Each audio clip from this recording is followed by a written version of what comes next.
Good morning, ladies and gentlemen, or now good afternoon, I guess. I'm Reggie Rivers. I'm going to be your MC this afternoon, and I'm happy to be here. This is my third year joining you for the CU Depression Center Luncheon, the Helen and Arthur E. Johnson Depression Center. We appreciate your commitment to this organization and your support. As many of you know, the Denver Broncos are playing the Oakland Raiders this weekend.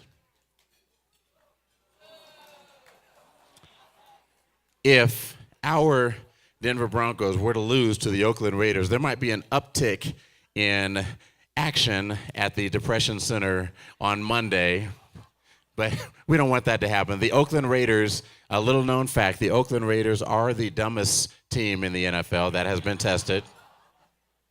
A typical offense, a play in the NFL might sound like this: gray right, trip slot up, X post Z waggle, H and Y switch on one. The Raiders' plays are 3. And even then, there's some confusion about it. And I don't mean to denigrate the Raiders. If you're a Raiders fan, denigrate means to put down.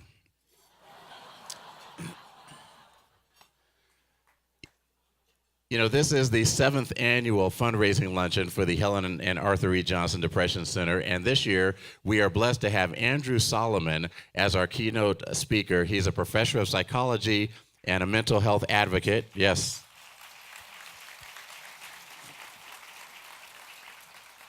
So I had a chance to speak with Andrew just a little while ago, and he was telling me about his personal story of going through depression and coming out of it, and then he started writing about depression. He wrote an article for the New Yorker. He wrote a book about it. He wrote another op-ed piece for the New York Times, and from his writings emerged this movement of depression centers across the country, including the CU Depression Center.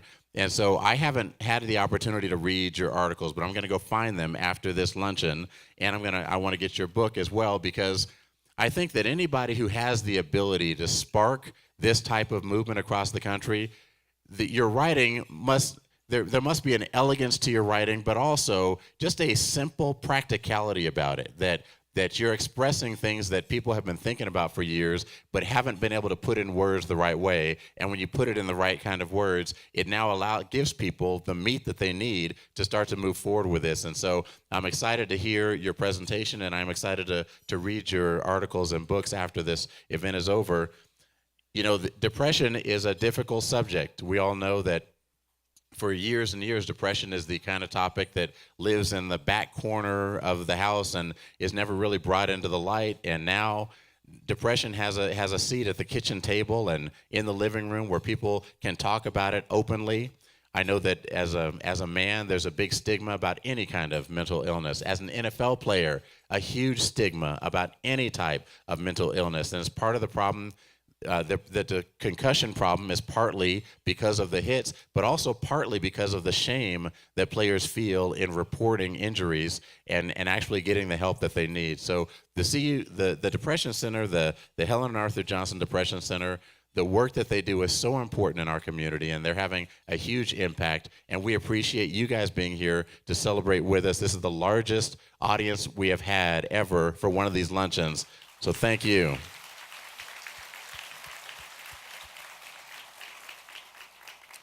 As you know, the Johnson Depression Center treats individuals of all ages, provides free outreach and education, and conducts research on best treatment practices. And we couldn't do it without you and without our sponsors. And so we want to recognize our sponsors. And rather than saving our applause until the end or clapping all the way through like it's a State of the Union address and you get sore hands, we're going to give each of these sponsors one synchronized clap. Because in football, that's what we do. If you were in the huddle and I called that same play, red, right, trip, slot up, X, post, Z, waggle, H, and Y, switch on one. Ready?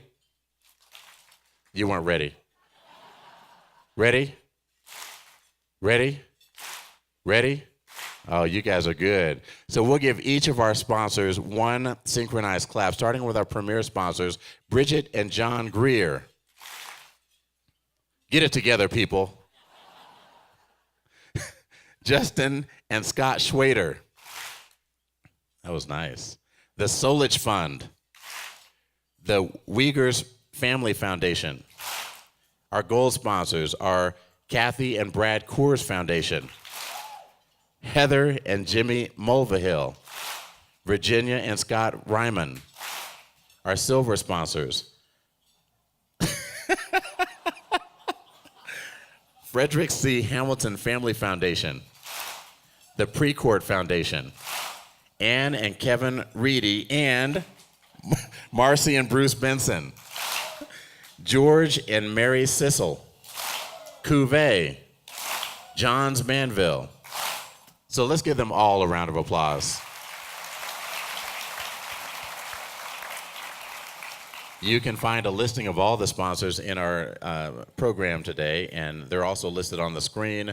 So we appreciate their support, and now we'd like to show you a video that gives you a little bit of insight about the important work that the Depression Center does and the families that it supports.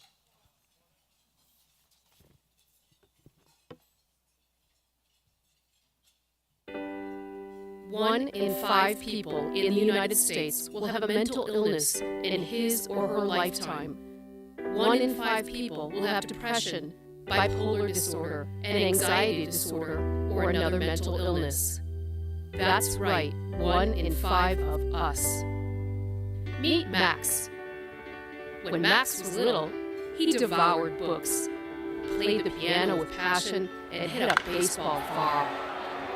Max made friends easily and doted on his little sister. Max is now 15. He's sad, he can't concentrate, and he doesn't like to read. His grades have dropped. He doesn't want to practice baseball or piano. He disconnects from his family and friends. Max wants help, needs help, but he feels ashamed. His parents worry and try to help, but he pushes them away. Max cannot describe the depth of his pain.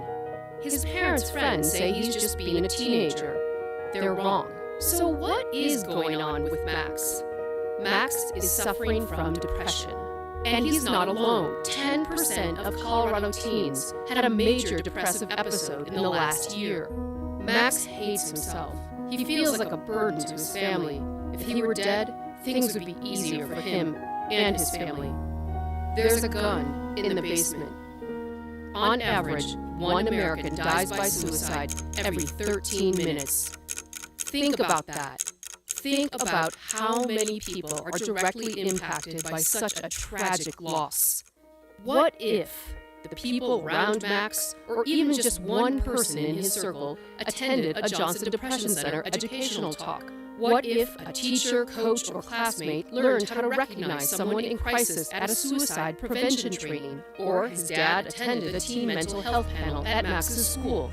Or his mom learned about mood disorders when her office invited the Johnson Depression Center to teach people about mindfulness? Max's math teacher was that one person. He'd been to a Johnson Depression Center talk at Max's school. He talks with Max. Max feels a glimmer of hope. Someone gets what he's feeling. The math teacher talks with Max's parents. Tells them he's learned depression is common, treatable. Call this number. Max and his parents meet a psychologist at the Johnson Depression Center. They feel heard, comforted, understood. They learn that Max struggles because of the way his brain functions. They learn that depression is common. Depression is treatable. They set up a game plan for Max.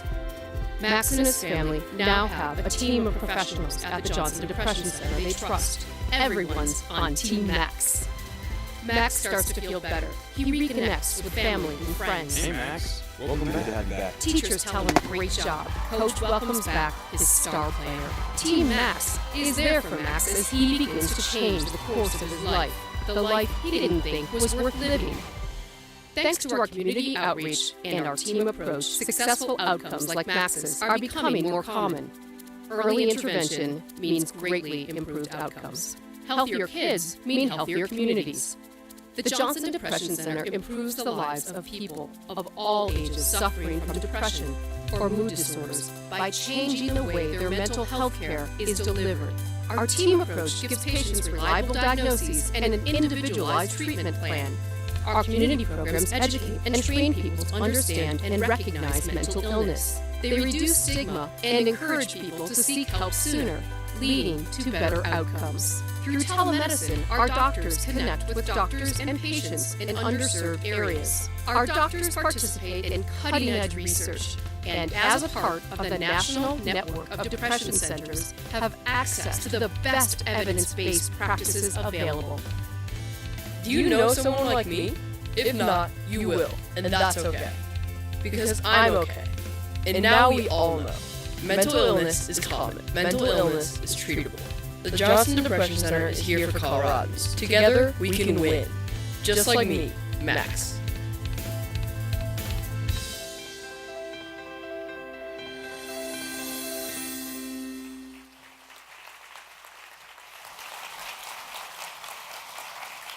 I love that video. My name is Heather Mulvihill, and I'm the University of Colorado Helen and Arthur Johnson Depression Center board chair. Oh, at the prestigious Anschutz Medical Campus. We have a really long title. I am honored to be here today, and I'm thrilled to see so many people here. You are all making a difference in the lives of many people who suffer from depression, anxiety, bipolar disorder, and other mood disorders. First, I'd like to acknowledge my fellow board members and our tireless Luncheon committee who put this whole event together. Please stand. Board members and Luncheon committee members, not everybody.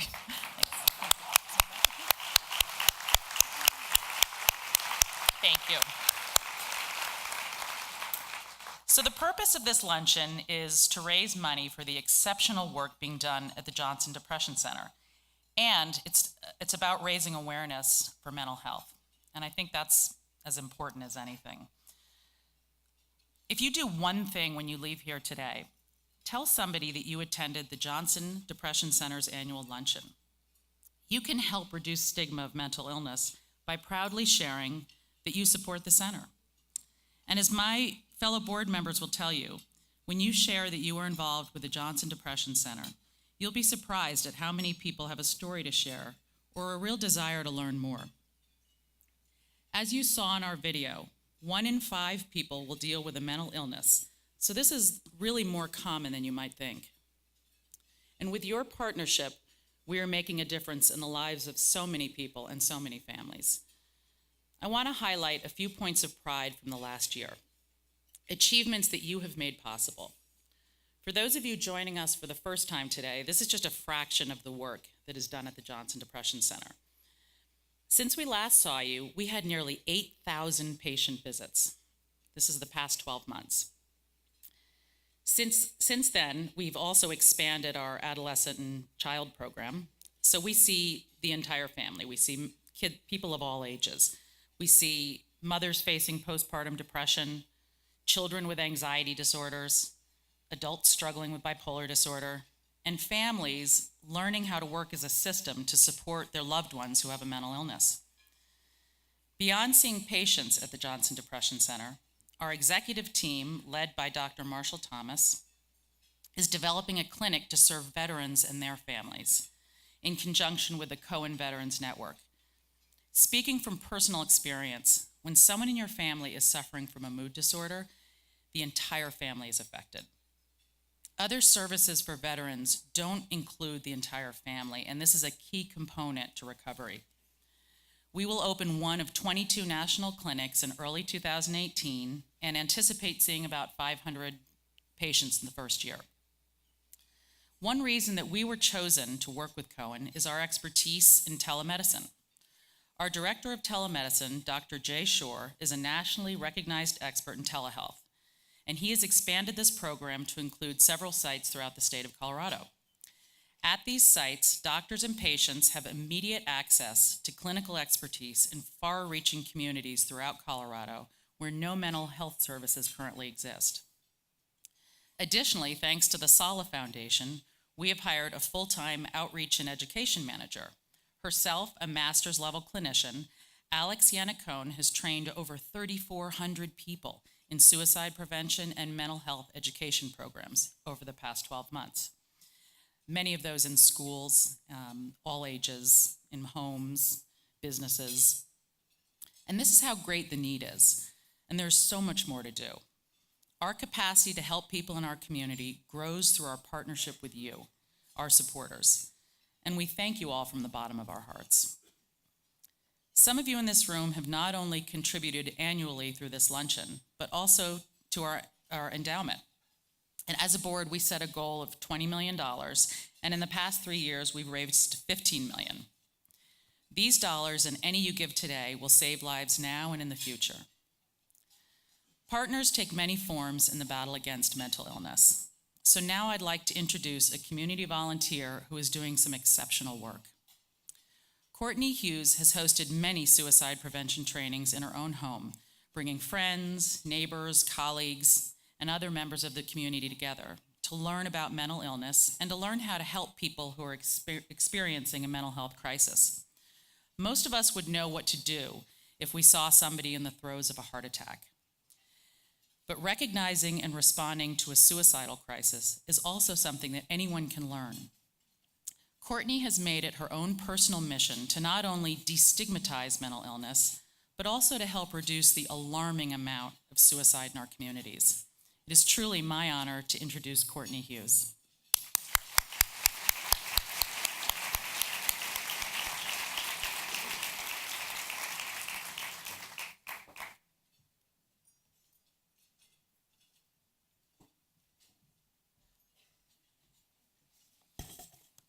Thank you, Heather. It is an honor to be speaking to you today. I am grateful to the board for the opportunity to share my story and continue my efforts to change the way we think and talk about depression, suicide, and mental health in general. I applaud each of you for your courage in coming here. Topics like depression and suicide are often discussed in hushed whispers, with judgment placed upon the person suffering. I am here to ask you, please, no more. No more hushed whispers, no more stigma, no more shame. I'd like to start by telling you a little bit about my dad, whom I lost to suicide when I was 23.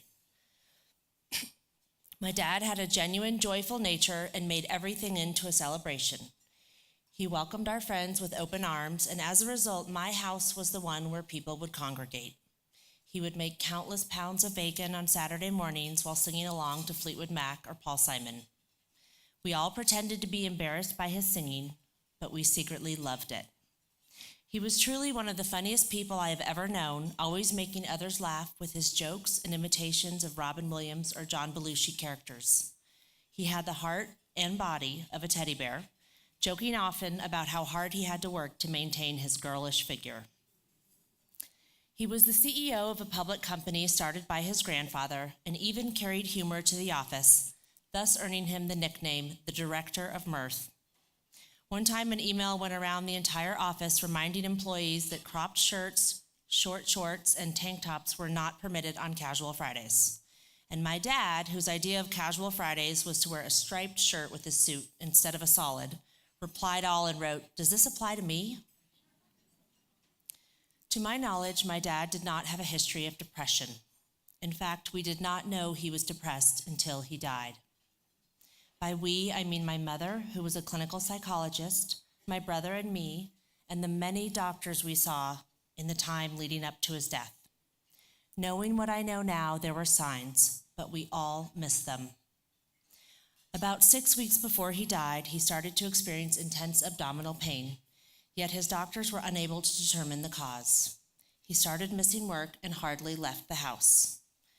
I remember asking my mom if he was depressed, and she said that he was not. Whether he truly didn't know or if he was in denial, I'll never know.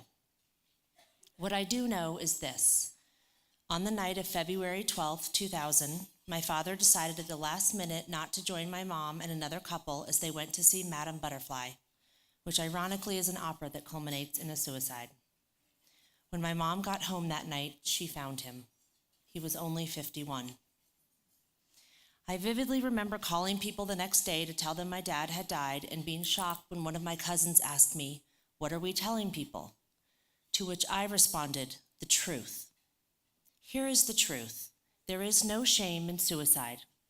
Those left behind will feel sadness, but should also feel compassion and empathy. There's an indelible hole left in your heart when someone you love dies by suicide, but it does not diminish who they are, nor who you are for not knowing the depths of their pain, in spite of how fiercely you loved them. When people find out that my father took his life, I get one of two reactions. The most common reaction is a mumbled apology, an uncomfortable silence, and a quick change of subject. The other reaction I get is for people to ask me why.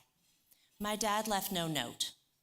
And as much as I appreciate the human desire to understand and justify suicide, coming up with a single reason would be oversimplifying an extremely complex issue. My father took his life because he was severely, blindingly depressed.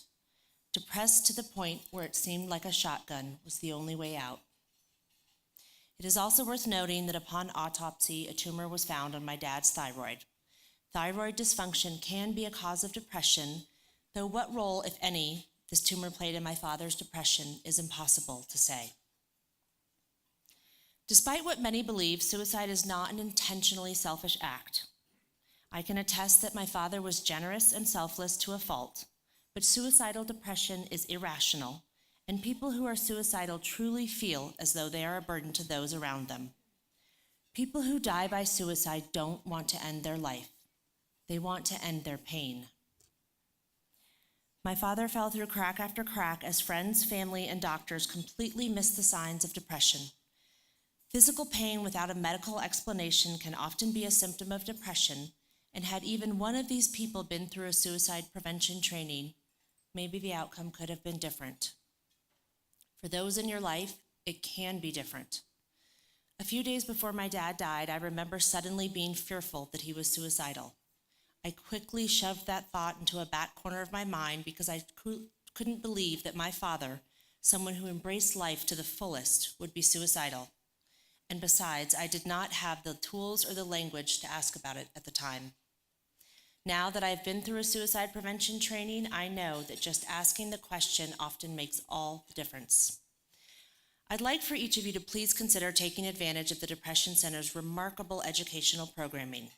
In just 1 hour of suicide prevention training, you will be taught what to do when someone in your life is struggling, how to help them, how to literally save their life. As you heard earlier on the video, someone dies by suicide every 13 minutes in the US. That means that just while you are sitting here in this room today, 9 people will take their lives. By the end of the day, that number will be 129 people. As the mother of middle schoolers, it terrifies me that suicide is the leading cause of death for kids ages 10 to 14 in Colorado.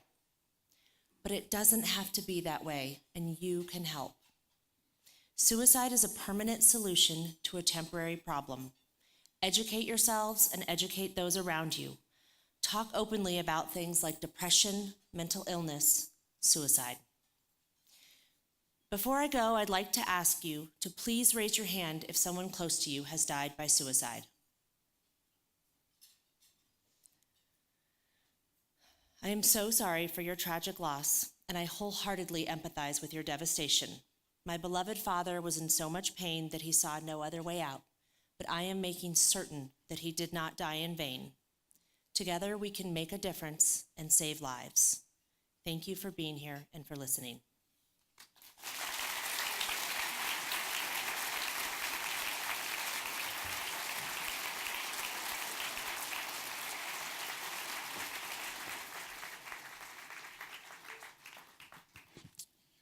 Well, Courtney, thank you so much for sharing your story. It takes a lot of courage to get up and be share something so personal with so many people. But we appreciate what you do. And, the lesson I think we take from this is that we can't stop depression from happening, but we can certainly learn how to recognize people who are in crisis and use the Depression Center to help them find the resources they need. And so this is the moment in the program that we want to get all of your support. If we could get the house lights turned up just a little bit, please. And I'd like to have all of you, please, take your envelope. There's an envelope on your table, a donation envelope. Please hold it up high. We've got Bill, our photographer here, who's going to take some pictures that we can put on social media just to show how much support everyone was giving at the Depression Center. Everyone, please take it up, hold it up high. Stretch your arm up high so we can get some great photos to put on social media and let people know that everybody here at the Depression Center is committed and eager. We appreciate your support. And so now I'd like to ask everyone who just raised your envelope, put something in it. You know, we're going to do a class project right now. We're going to pause in our program, and there are pens on your table. You have these bookmark pens. I just fumbled mine. It's just another career ruined by fumbles. You have these little bookmark pens, and what we would like for you to do is take a moment right now as a class to all write a check or enter credit card information and make a contribution. Any amount that you contribute is going to be valuable and appreciated by the Johnson Depression Center. You will be helping a lot of people today and in the future here in Colorado. And we're just going to pause for about 1 minute to give everybody a chance to complete their project. Okay, well, thank you so much. We appreciate all of your support, and you can leave those envelopes on your table. In the center of your table, they'll be picked up by a volunteer at the end of the program.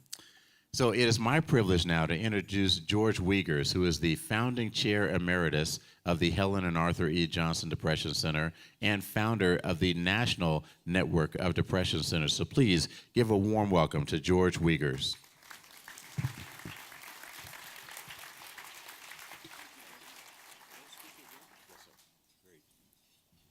Well, good afternoon.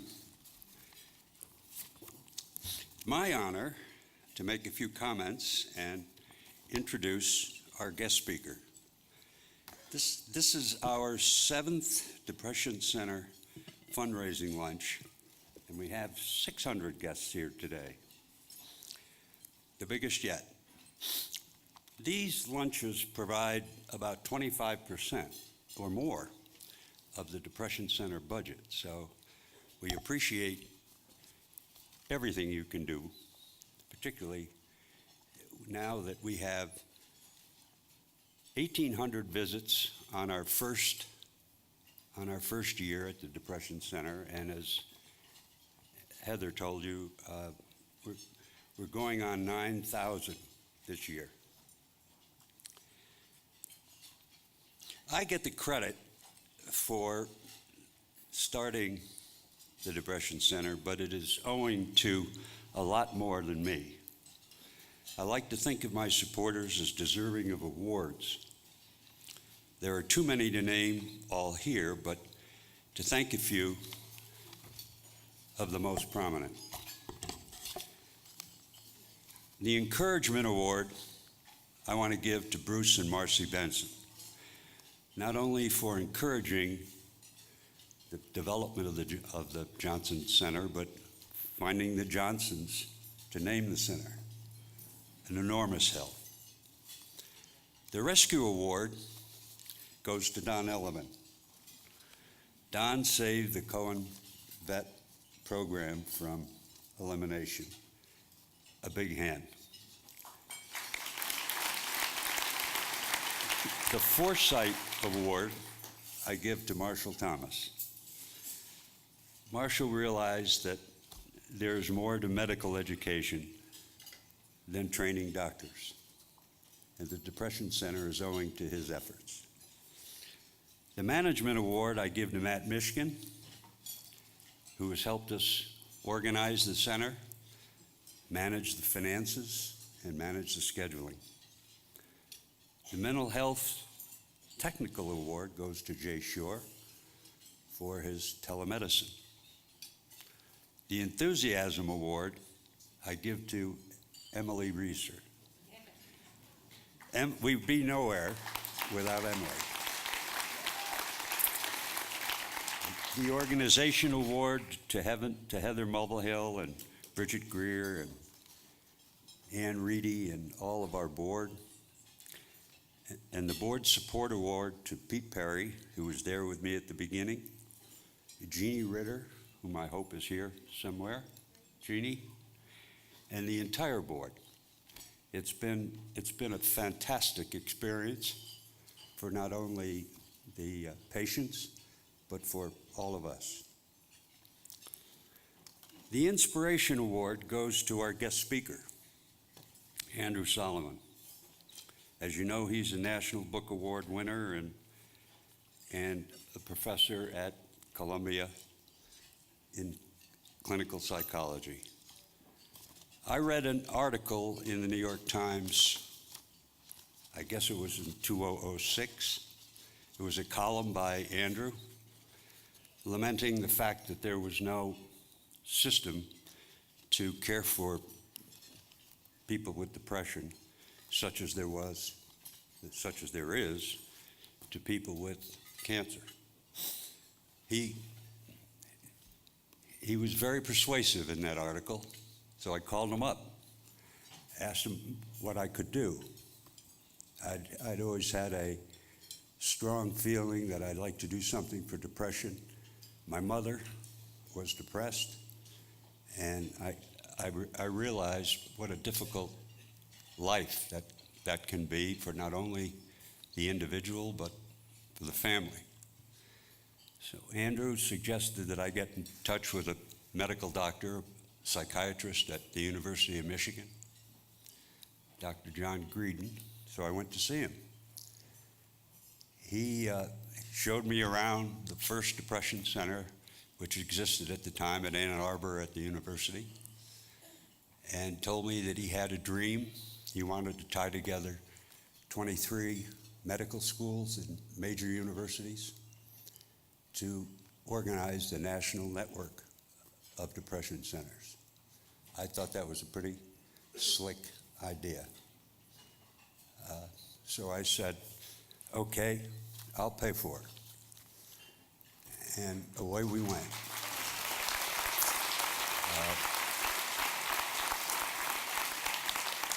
We came back to Colorado, and I went to see the dean of the medical school at CU and said, we'd like to put a depression center here. He thought that was a great idea and said, I have just the man who can run it for you, Marshall Thomas. Marshall's here today, and he has been the brains behind this whole thing. Thank you, Marshall.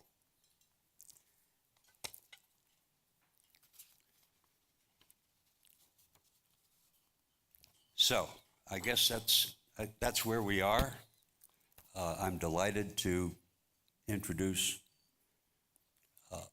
Andrew, and I'm sure we're going to have a very good experience. Thank you.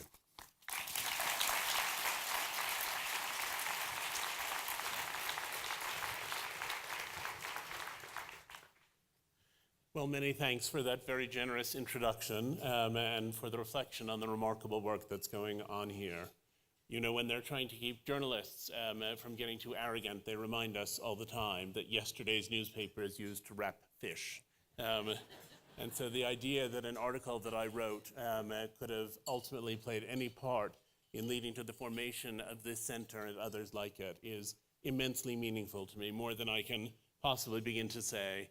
And I just want to pay a moment of tribute to what's happened here in Colorado and at the university. It's an extraordinary leap that was taken. It was a leap into territory that was partly unknown and that could be challenging, and it was done with enormous grace and dignity and has led, I think, to the saving of untold thousands upon thousands of lives. So a round of applause for that, please.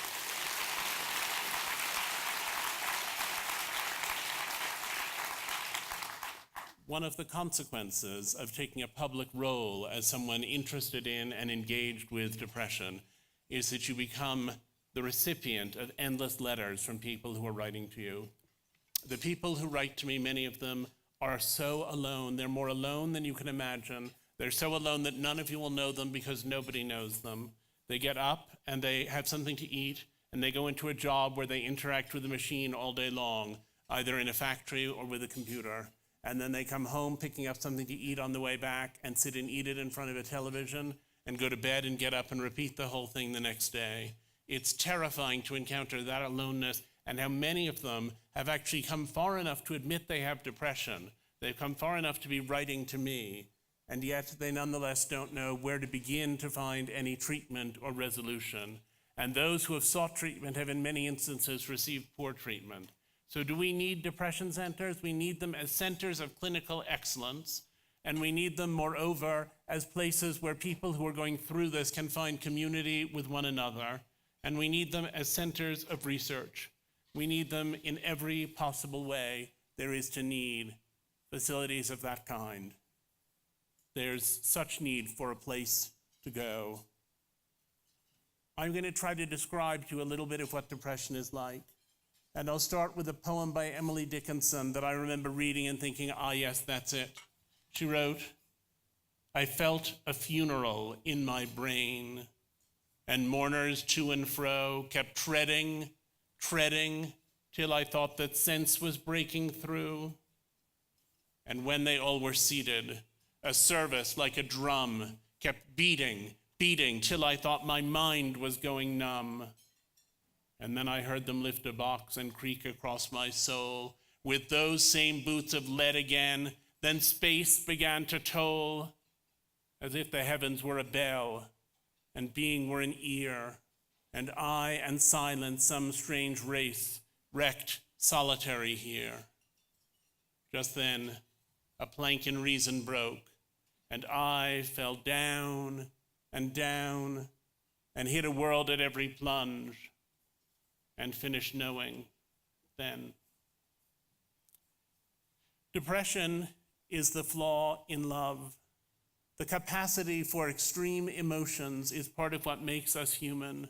And love as we would not be love as we know it if people who loved one another could think, well, my wife died, I was very fond of her, I'll find another one, it's not a big deal. I mean, you have to be capable of being plunged into a state of despair to form what we think of as meaningful and real attachments. How is it, if you have the existence of love, that you can have the non-existence of depression? I often say that depression represents a point in which a very useful mood spectrum gets carried so far that it becomes no longer useful. That terrible specter of despair that is an engine of intimacy is nonetheless an agonizing illness when it gets carried too far. In 1991, I had kind of a bad year. My mother died, a relationship that I'd been in ended. I moved back from England, where I'd lived for some years, to the United States and didn't yet know how I was going to make sense of my life here. I was overwhelmed at the time, and then I began to feel bored by things. I remember losing interest. I remember thinking that there was something I was supposed to do and thinking, maybe I won't bother. Maybe I won't do that thing.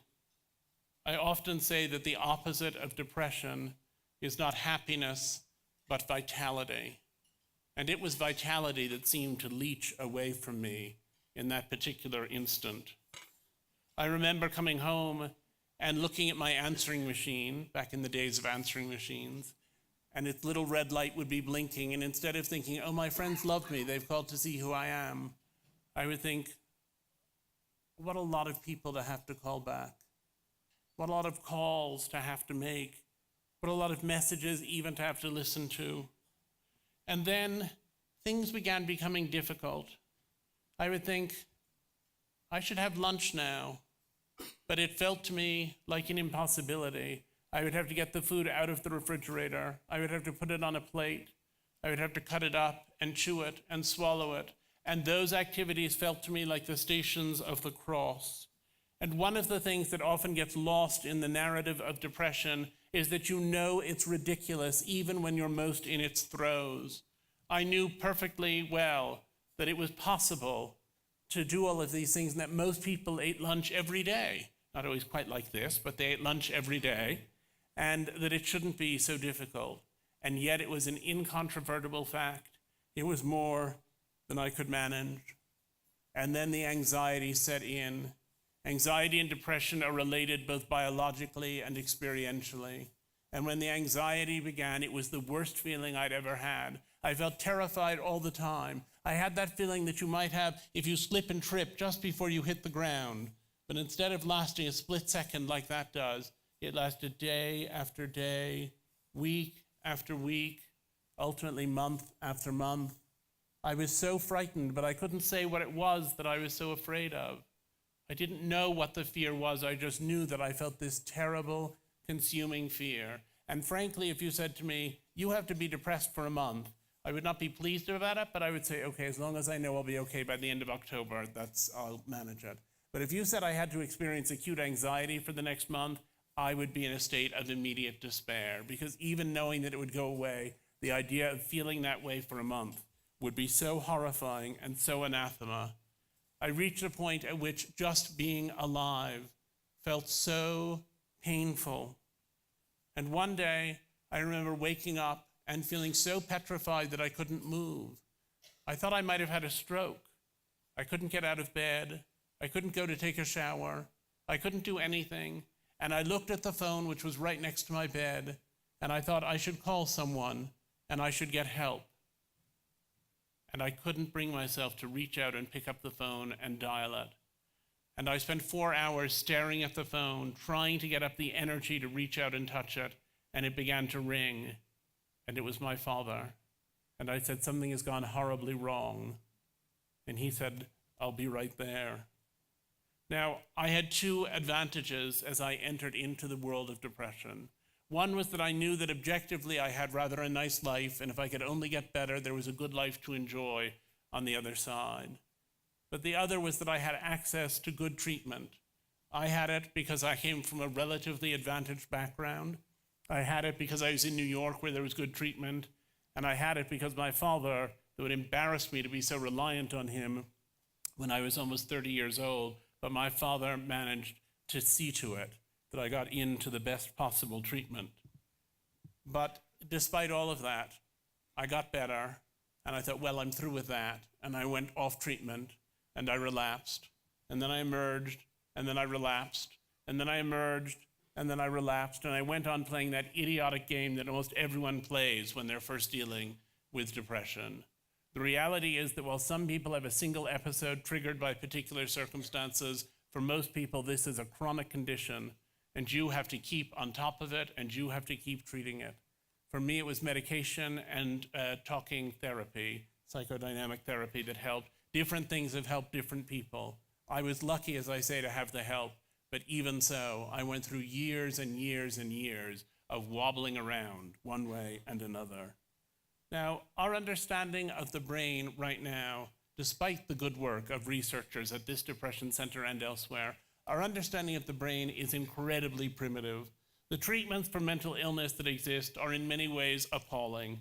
They're very expensive, they often don't work, they carry innumerable side effects. But recent progress is dazzling. I feel so grateful to live now and not 50 years ago, because 50 years ago the things that have helped me were unavailable, and if I had had depression then there would have been almost nothing to do with it. But my sincere hope is that 50 years from now, people will look back at the treatment that I've had and say, how could you endure anything so primitive? There's a great need for progress. There's a great need for research. There's a great need to advance. And there's a great need to acknowledge that while psychiatry is deeply flawed, flawed is not the same thing as worthless. Psychiatry is saving every day the lives of so many people who might otherwise be ending their lives or living lives with nothing of value in them. Now, when I set out to write my book, I was interested in two essential questions.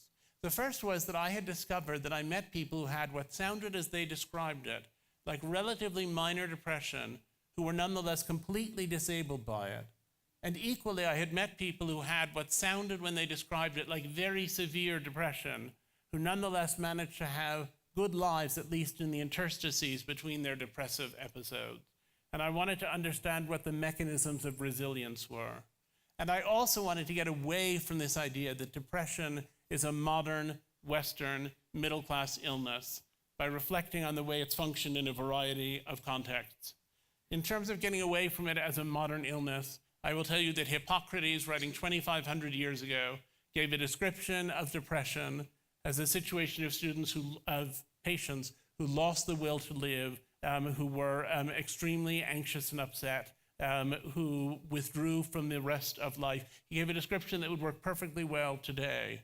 and that he had an argument ongoing with Plato, because Plato said this is a philosophical problem that has to be resolved through dialogue. And Hippocrates said it's an organic dysfunction of the brain, and we should figure out how to treat the brains of these people. So that argument between talk therapy and medication that you thought was the thing of the last 20 years, it's been going on since 500 BC. I also was struck as I did this work by how often the people I interviewed and spoke to were investing an enormous amount of energy in keeping their condition secret. Now, depression is very hard to deal with. It absorbs a lot of energy. Secrecy absorbs a lot of energy. And far too often, the energy that could have gone into ameliorating the depression instead went into keeping a secret. And I remember particularly being at a conference some years ago, not about depression, about something else entirely. And it was a weekend long. And on Friday, this woman took me aside and she said, I've suffered from depression and I'm now taking medication, but I'm not sure I'm doing the right things. And what do you think? And I gave her whatever information I could. And she said, look, my husband is also here at this conference. She said, please don't say anything to him because I've never discussed that with him. He's just the kind of man who wouldn't be able to understand it. And I said, okay. On Sunday, this woman's husband took me aside. He said, please don't tell my wife because she wouldn't think I was a real guy if she knew. But actually, he said, I have this depression and I've been getting some treatment for it. And the two of them were taking the same medication and hiding it in two different spots in the same bedroom. And I suggested that communication in their marriage might be complicating their mental health. Understanding the brain, which is what we all are striving to do through the work in this room, should never preclude understanding human thought or people's essential humanity. Because as it turns out, know thyself is the trickiest instruction that's ever been given. When I was in college, one of my best friends developed bipolar disorder. She had a psychotic episode and then plunged into a horrifying depression. And then she was put on lithium and she was stabilized and she was fine for many years. And then an incompetent psychiatrist said, you've been fine for so long, why don't we take you off all your medication and see how you are? Bipolar illness is a lifetime illness. And she developed another psychotic episode and then plunged into a catatonic depression in which she didn't speak and didn't look at anyone and didn't interact. And she too moved into her parents' apartment, though she was 40 and they were in their 80s because there was no place else she felt she could go. And I remember going up to see her there when she was just sitting in that complete silence, seemingly unaware of who came and went in the room. And when I talked to her about it afterwards, she said, I would lie in my bed singing, "Where have all the flowers gone?" over and over again to occupy my mind. I wanted to occupy my mind to drown out the voices there that said, you are nothing. You don't even deserve to live. You are worthless. And that was when I really began to contemplate killing myself. You don't think in depression that you're seeing the world darkly through the veil of a bad mood. You think you're seeing the world truly because the veil has been taken away and now you can see what things are actually like. It's easy or easier to try to exorcise the demons of schizophrenics who perceive that there's something foreign inside them. But it's not so easy with us because we believe we are seeing the truth, but the truth lies. And I want to pursue for a moment that idea of the truth lies. There's a lot of work that actually does indicate that people who are depressed see things very correctly, and that those of us who are not depressed often see the world through rosier glasses than we know or imagine. It's actually the case that often there are insights that come with depression, and it's also the case that those insights can themselves be extremely dangerous. So when people are depressed, they say things that are untrue and that are easy to respond to. Someone says, nobody loves me, and you can say, I love you, your wife loves you, your children love you. There are lots of things to say in response to that. But people who are depressed also say things like, well, no matter what we do in this life, in the end, we're all just going to die anyway. Or they say, I love a lot of people, but there's always a barrier. No two people ever truly know and understand each other. And you have to say to them, that's true, but why don't we think about what to have for lunch today and move them away from it? And my favorite study demonstrating this issue was one in which a group of depressed and non-depressed people were each asked to play a video game for an hour. And at the end of the hour, they were asked how many little monsters they thought they had killed. And the depressed people were by and large accurate to within 10%. And the non-depressed people, by and large, guessed between 15 and 20 times as many little monsters as they had actually killed. So I began this work as a real medical conservative. I thought there's medication, there are certain proven forms of psychotherapy, and the rest of it all seems ridiculous to me, the many alternatives that people approached with. But over time, I've changed that position. Because if you have brain cancer and you say it makes you feel better to eat a lot of mushrooms and stand on your head every morning, you may feel better from doing that, but you still have brain cancer, and it's still likely to kill you if you don't do anything else about it. But if you have depression and say that doing those things makes you feel better, then it's worked, because depression is a disease of how you feel. And if you feel better when you do those things, then you're not so depressed anymore. I get a lot of letters from people asking me to describe a variety of alternatives, and was particularly touched by the message I got from a woman who said she had tried absolutely everything. She had tried things over and over again. She had done medication, she had done therapy, she had done these other things, and she had finally found a solution and hoped I would broadcast it to the world, and that solution was making little things from yarn, some of which she sent to me, none of which I'm wearing today. And I decided that it perhaps wasn't important to draw a distinction between obsessive compulsive disorder and depression. But I also thought if it works and she's not depressed anymore, then more power to her and to the yarn. Now, in a more extreme example of the ways in which alternatives are being pursued in the modern world, there was someone I got to know named Frank Rusakov. Frank went to Northwestern. He was on the soccer team. He was popular. He's rather good looking. He was an all-around kind of guy, a little bit like the description of Max that was in the video, Max when he was not depressed. And then a couple of years after he graduated, he was driving to a movie theater to see a movie, and he was so overwhelmed with the feeling that he had to kill himself that he didn't even go to the theater, and he just drove to a hospital and checked himself in. And in the decade that followed, he was not very responsive to medication. He ended up in a treatment regimen in which at the beginning of each month, he would go to the hospital, he would have ECT or electroconvulsive therapy, which remains, it's not the easiest by any means, but it is the most effective treatment there is for depression now. He would have ECT, he would be disoriented for a few days because of the ECT, he would have a week of feeling more or less okay, he would have a week or 10 days of going downhill, and then he'd be back at the hospital again. And he said, I can't go on like this, I can't live like this. He said, I have a plan for a way to end it if I can't find a way through. But he also told me that he had heard about a brain surgery called a cingulotomy, in which a small lesion is burned into the anterior cingulum of the brain. And he said that he was going to try it. And I remember thinking, where does he find the hope after he's failed 40 things? When he's suffering from acute depression, where does he find the hope that leads him to try one more thing? And he went off and he had a cingulotomy. It's not a widely practiced procedure, and it's not widely effective, but it was effective for him. And he wrote me a beautiful letter the following Christmas. And he said, my father gave me 2 presents for Christmas this year. One was a motorized CD rack, back in the days of CDs. He said that I didn't really need and that I loved. He said, but the other was a portrait of my grandmother who committed suicide.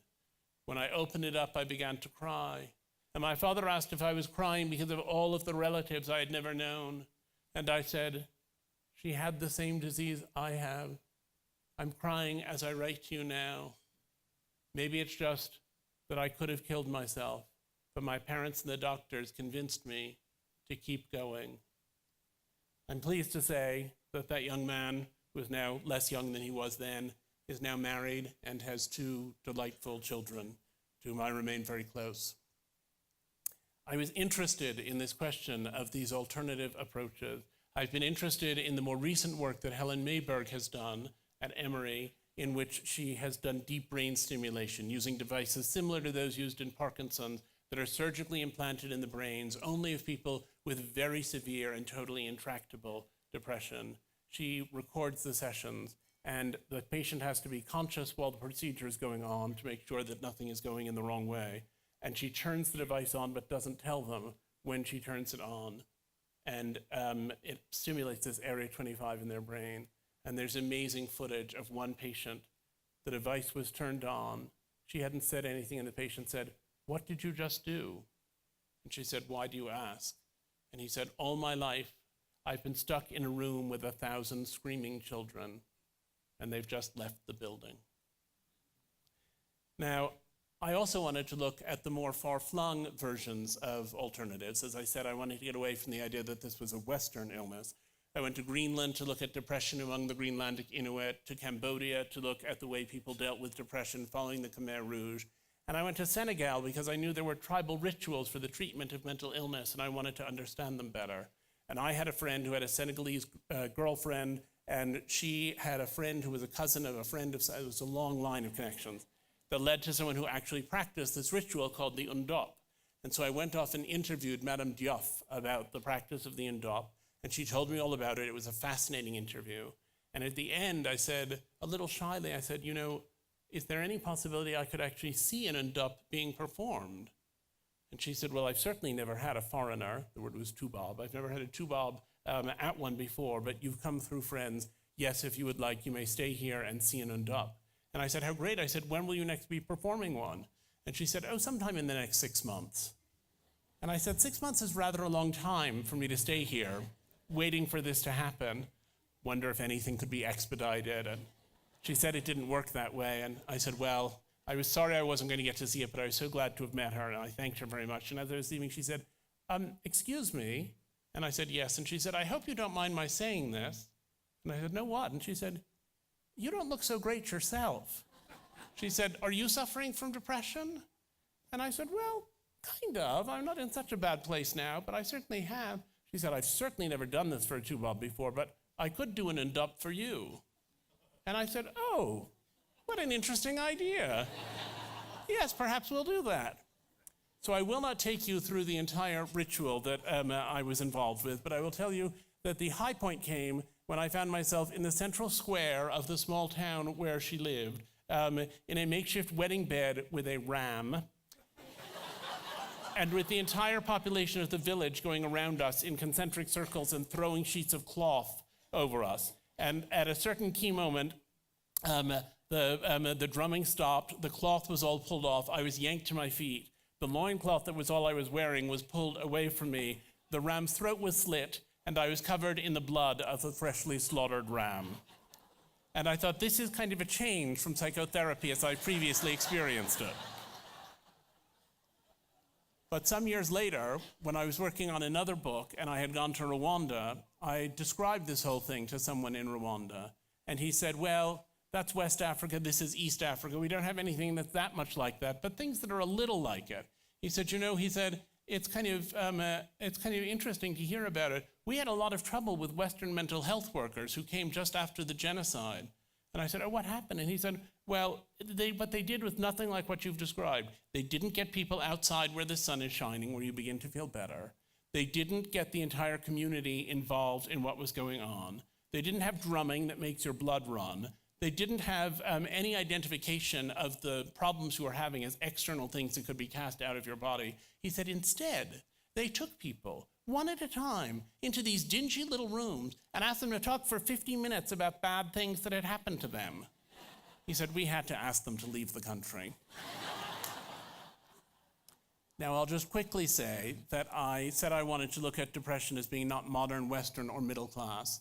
And I spent considerable time working on depression among the indigent, or as my talk title came up when I was doing a talk at the APA, among the indignant. But it was supposed to be indigent. And there were a number of pilot studies that were going on in which people explored what the situation was of impoverished people who were depressed. And what they discovered is that mostly they don't self-identify as depressed. Because if you have a very nice life and you suddenly start to feel miserable all the time, you think to yourself, well, what's wrong with me? Why do I feel so miserable? And you think, perhaps I have a diagnosable illness. But if your life is unbelievably difficult and you feel awful all the time, it seems to make perfect sense that the awfulness of your feelings correlates with the awfulness of your life. And it would never occur to you that you have any particular kind of a syndrome. And so most people who are poor and depressed don't identify as poor and depressed. was someone who was getting people in by doing random screenings at a health clinic. And I interviewed many of the women she had brought in. It was all women she was working with. And there was one of them who, when I saw her the first time, was this tiny woman. She was in a terrible abusive relationship. She had 8 children. She said, I hate when my children come home from school. I'm under the bed with the door locked. I can't stand to see them. I can't stand to be with them. I'm losing more and more weight. I had a job, but I had to give it up because I couldn't do anything. And after 8 months of treatment in this study, I went back to see her. She had a job working in childcare for the Navy. She had broken up with the abusive boyfriend, and she described being with her children. And she said, there's one room in the new house. She'd moved into a new place. One room in the new house for the boys and one for the girls. But they're all just getting up on my bed at night so we can do homework together and everything. That's all I need now is my kids. I had no idea what it would feel like to be happy. I sure hope it's going to last. Every day I get better. I'm not afraid anymore. I can walk out the door of my house not being afraid. And if it weren't for Dr. Miranda and that, I'd still be in bed with the door locked if I was still alive at all. I asked the Lord to send me an angel, and he heard my prayers. I then wanted to write about this extraordinary discovery for the New York Times Magazine, and they agreed that I could do a piece. And when I turned in the piece, my editor called and said, you know, Andrew, we really can't publish this piece. And I said, why not? And she said, well, because the story of these women who are kind of totally dysfunctional, and then 6 months later, they're virtually ready to join ranks at Morgan Stanley. She said, it's just too unbelievable. I've never heard of anything like it. And I said, the fact that you have never heard of it, but that it is happening, is what makes it news. You are a news magazine. Let's get the news out. And I believe that it would serve not only our humanitarian interests, but also our economic interests to take care of families like that woman, Lolly Washington, and her family. Because those mothers, when they get better, are helping their kids to succeed and are putting away the possibility of endless and significant drains that would lie in the future for us, not only emotionally, but also economically. Now, I want to return for a moment to the question of depression treatment. People often say, oh, but I don't want to stay on treatment for my depression because the treatment seems so unnatural, and I feel like I need to just be my real self. And I feel like we do a lot that's unnatural. I mean, it's unnatural to brush your teeth, but you don't hear people militating against toothpaste or celebrating the courage of people whose teeth are rotting and falling out by the time they're 30 years old. And in the same way, these medications, though they are confusing and complicated, and these forms of treatment, though there are many of them and they can be difficult and complicated and bewildering, even when they're talk forms of treatment, these forms of treatment are not essentially erasing a valuable true self. They are enabling a better true self. If I went without my meds, I would end up with more psychopathology, I'm sure. I would have written less. I probably wouldn't have become a father and gotten married. Is that my true self? Is the person who's standing up and talking to you now, today, an artificial self or a lesser self? People say, I don't want to take happy pills. But as I said, depression is a loss of vitality, not a loss of happiness. I'm as sad as I ever was, but right now I'm sad about failed relationships and professional disappointments and the question of global warming. I'm not sad about having to eat lunch or having to go out. When I talked to Frank Russakoff about this question of resilience, he said, he's the guy who had the cingulotomy, he said, if I had it to do over again, I wouldn't do it this way. But now that I've been there, I have such good relationships with my parents, with my doctor. I'm such a different person than I would have been without it. And I guess I'm pretty happy with how I turned out. So I guess while I said I wouldn't do it again this way, in some ways maybe I would. And Maggie described to me how she had gotten a job working in an AIDS residence. And she said, I was supposed to give them tea and make conversation. She said, and I would give them tea, and then I would talk and talk and talk. And they weren't very responsive. And I thought, this is not very friendly or helpful of them. She said, and then I realized they really didn't want to tell me anything. They just wanted it to be a situation where they were really sick, and they were probably going to die soon, and I wasn't really sick, and I wasn't going to die soon, but I could tolerate the fact that they were sick and that they were going to die soon.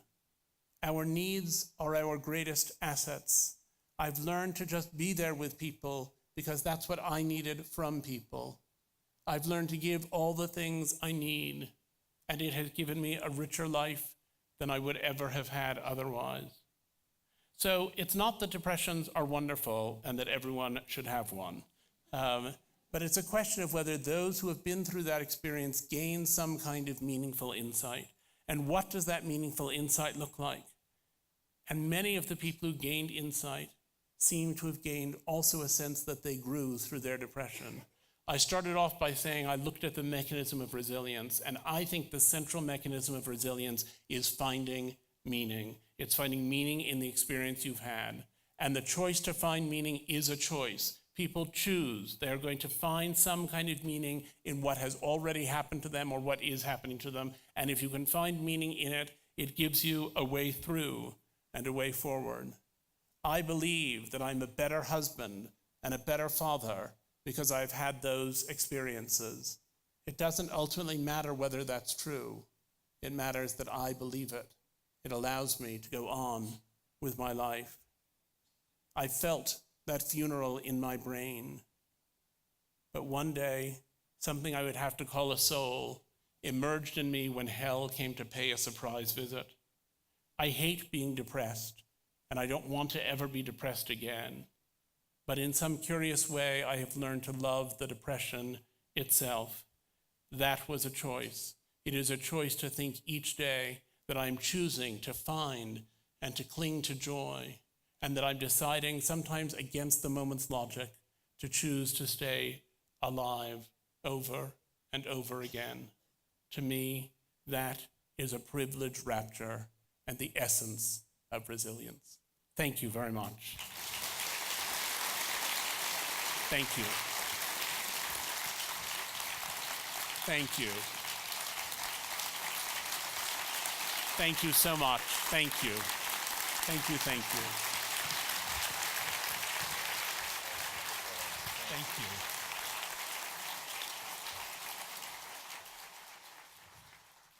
Wow, that was wonderful.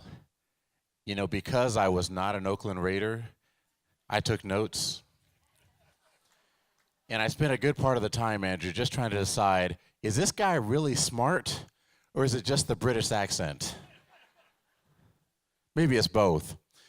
You know, the Oakland Raiders were playing them on Sunday. I thought you described them perfectly when you talked about the indignant indigence,